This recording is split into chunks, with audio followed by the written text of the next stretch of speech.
ಆಕಾಶವಾಣಿ ಕರುನಾಳು ಬಾಬೆಳಕೆ ಸರಣಿಯಲ್ಲಿ ಡಾಕ್ಟರ್ ಗುರುರಾಜ ಕರ್ಜಗಿ.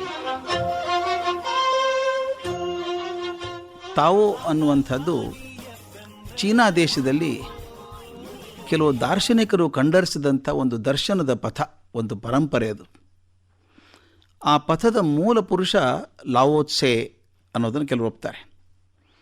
ಈ ತಾವೋ ಅಂದರೆ ಏನು ಅಂತ ಹೇಳೋದು ಕಷ್ಟ, ಆದರೆ ಅದರ ಕಥೆಗಳ ಮೂಲಕ, ಚಾಟು ಮಾತುಗಳ ಮೂಲಕ ಅದರ ಸೌಂದರ್ಯವನ್ನು ಅನುಭವಿಸ್ಬೋದು ನಾವು.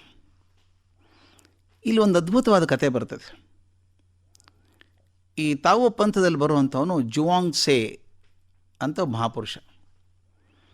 ಅವನು ಮಾತು ಭಾಳ ಹರಿತ, ಆದರೆ ಅಷ್ಟೇ ಸ್ಪಷ್ಟ. ಯಾವಾಗಲೂ ಹಾಡ್ಕೊಂಡು ಸಂತೋಷವಾಗಿ ಇರ್ತಿದ್ದಂತೆ ಅವನು. ಆದರೂ ಅವ್ನ ಮಾತು ಕೇಳಬೇಕು ಅಂತ, ಜ್ಞಾನ ಪಡ್ಕೊಳ್ಬೇಕು ಅಂತ ಸಾಕಷ್ಟು ಜನ ತರುಣರು ಅವನ ಜೊತೆಗೇ ಇರ್ತಿದ್ರು. ಒಂದು ದಿವಸ ಎಲ್ಲ ಶಿಷ್ಯರಿಗೆ ಗಾಬರಿ ಮಾಡಿಬಿಟ್ಟ ಜುವಾಂಗ್ ತ್ಸೆ. ನಾನು ಸತ್ತರೆ ನನ್ನ ದೇಹಕ್ಕೆ ಯಾವ ರೀತಿ ಸಂಸ್ಕಾರ ಮಾಡ್ತೀರಿ ಅಂತ ಕೇಳಿಬಿಟ್ಟ. ಅವರು ಮಾತಾಡೋಕ್ಕಾಗುತ್ತಾ ಗುರುಗಳ ಬಗ್ಗೆ ಹೇಗೆ? ಅಲ್ಲ ಹೇಳಿ, ನಾನು ಸತ್ತರೆ ಸಾಯ್ಬೇಕಲ್ಲ ಒಂದು ದಿವಸ, ನನ್ನ ದೇಹಕ್ಕೆ ಯಾವ ರೀತಿ ಸಂಸ್ಕಾರ ಮಾಡ್ತೀರಿ ಅಂತ ಕೇಳಿದೆ. ಅವ್ರು ಚಿಂತೆ ಮಾಡಿ ಮಾಡಿ ಹೇಳಿದ್ರಂತೆ, ಸ್ವಾಮಿ, ನಮ್ಮ ಗುರುಗಳು ಇದುವರೆಗೂ ಯಾವ ದೇಹನೂ ಕಂಡಿರದಂಥ ಸಂಭ್ರಮದ ಅಲಂಕಾರ ಮಾಡ್ತೇವೆ. ತುಂಬ ಅಲಂಕಾರ ಮಾಡಿದಂಥ ಬೆಳ್ಳಿ ಬಂಗಾರಗಳಲ್ಲಿ ಮಾಡಿದಂಥ ಚಿತ್ರಗಳನ್ನು ಹಾಕಿದಂಥ ಒಂದು ಮರದ ಪೆಟ್ಟಿಗೆಯಲ್ಲಿ ಇಡ್ತೇವೆ. ನಿಮ್ಮ ಶವವನ್ನು ಇಡ್ತೇವೆ. ನೆಲವನ್ನು ಅಗದು ಆ ನೆಲದ ಮೇಲೆ ಮುತ್ತುಗಳನ್ನು ಹಾಕ್ತೇವೆ. ಹೂಗಳ ರಾಶಿ ರಾಶಿ ಹಾಕ್ತೇವೆ. ಅದರ ಮೇಲೆ ನಿಮ್ಮ ಶವಪಟ್ಟಿಗೆಯನ್ನು ಇಡ್ತೇವೆ. ಅದರ ಮೇಲೆ ಮತ್ತೆ ಮುತ್ತುಗಳನ್ನು ಹಾಕಿ, ಅದರ ಮೇಲೆ ಹೂಗಳನ್ನು ಹಾಕಿ ಅಮೃತಶಿಲೆಯಿಂದ ಸಮಾಧಿ ಕಟ್ತೇವೆ ಅಂತ ಹೇಳಿದ್ರಂತೆ ಶಿಷ್ಯರು. ಆ ಜುವಾಂಗ್ ತ್ಸೆ ಹೇಳಿದಂತೆ, ಇದೆಲ್ಲ ನನಗೆ ಬೇಡಪ್ಪ. ಆಕಾಶದ ಮೇಲೂ ಬೇಡ, ಭೂಮಿ ಕೆಳಗೂ ಬೇಡ. ಈ ಆಕಾಶ ಮತ್ತು ಭೂಮಿ ನಡುವಿರುವಂಥ ಜಾಗನೇ ನನ್ನ ಶವಪೆಟ್ಟಿಗೆ ಇದ್ದ ಹಾಗೆ. ಸೂರ್ಯ ಚಂದ್ರ ಇದ್ದಾರಲ್ಲ, ಥಳ ಹೊಳೆಯುತ್ತ ನಕ್ಷತ್ರ ಇದ್ದಾವಲ್ಲ, ಅವೇ ನನ್ನ ಶವಪೆಟ್ಟಿಗೆ ಮೇಲೆ ಇರುವಂಥ ಅಲಂಕಾರಗಳು. ಈಗ ನನ್ನ ಸಂಸ್ಕಾರ ಮಾಡಿ ಅಂತ ಹೇಳಿದಂತೆ. ಒಬ್ಬ ಶಿಷ್ಯ ಹೇಳಿದಂತೆ, ಅದು ಹೆಂಗೆ ಮಾಡೋಕ್ಕೆ ಸಾಧ್ಯ? ಈ ಹದ್ದುಗಳು ನಿಮ್ಮ ದೇಹನ ಹಾಗೆ ಭೂಮಿ ಮೇಲೆ ಎಸೆದು ಬಿಟ್ಟರೆ ಹದ್ದುಗಳು, ಪ್ರಾಣಿಗಳು ಬಂದು ನಿಮ್ಮ ದೇಹ ಕುಕ್ಕಿ ಕುಕ್ಕಿ ತಿಂತಾವಲ್ಲ, ಸರಿನಾ ಅಂತ ಕೇಳಿದ್ರಂತೆ. ಜುವಾಂಗ್ ತ್ಸೆ ಹೇಳಿದ, ಅಲ್ಲಪ್ಪ, ನನ್ನ ಹೆಣ ಭೂಮಿ ಮೇಲಿದ್ದರೆ ಪ್ರಾಣಿ ಪಕ್ಷಿ ತಿಂತವೆ, ನೆಲದ ಒಳಗಿದ್ದರೆ ಇರುವೆ ಗೆದ್ದಲಿ ತಿಂತವೆ.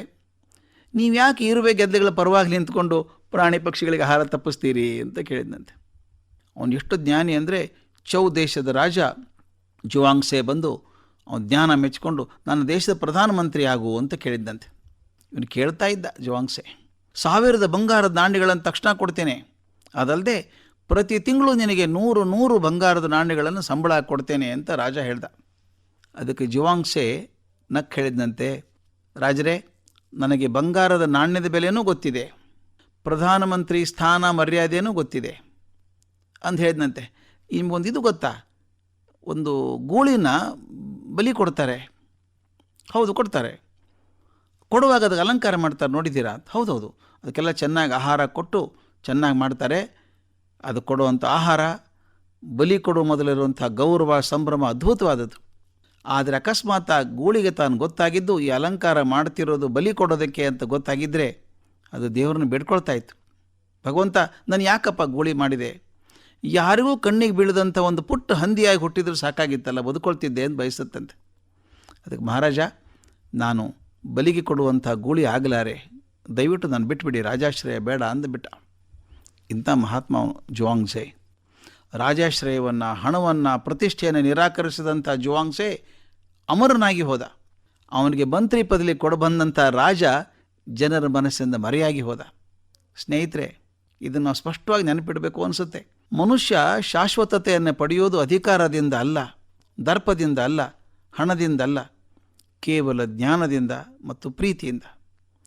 ಈ ಶಾಶ್ವತ ಸತ್ಯವನ್ನು ಮೇಲಿನ ಮೇಲೆ ನಮಗೆ ನೆನಪಿಸೋದಕ್ಕೆ ಜುವಾಂಗ್ ತ್ಸೆನಂಥವ್ರು ಆಗಾಗ ಬರಬೇಕು. ಅವ್ರು ಬರದೇ ಹೋದರೂ ಅಂಥವ್ರು ನಾವು ನೆನೆಸ್ಕೊಳ್ಬೇಕು. ಇದರ ಜೀವನ ಸಣ್ಣದಾಗಿ ಹೋಗುತ್ತೆ, ಹಾಗಾಗೋಕ್ಕೆ ಅವಕಾಶ ಕೊಡಬಾರ್ದು. ದೊಡ್ಡ ಜೀವನ ಭಗವಂತನ ಕಾಣಿಕೆ ಇದು. ಸಣ್ಣ ಸಣ್ಣದು ಕಳೆದು ಹೋಗೋದು ಬೇಡ. ಶಾಶ್ವತೆ ದೊರಕುವಂಥ ಜ್ಞಾನ, ಪ್ರೀತಿಯನ್ನು ಬೆನ್ನಟ್ಟಿ ಹೋಗೋಣ. ಕರುನಾಳು ಬಾಬೆಳಕೆ ಸರಣಿ ಕಾರ್ಯಕ್ರಮ ಪ್ರಸಾರವಾಯಿತು. ಪ್ರಸ್ತುತಿ ಡಾಕ್ಟರ್ ಗುರುರಾಜ ಕರ್ಜಗಿ. ಇದು ಆಕಾಶವಾಣಿ FM ರೈನ್ಬೋ ಪ್ರಸ್ತುತಿ.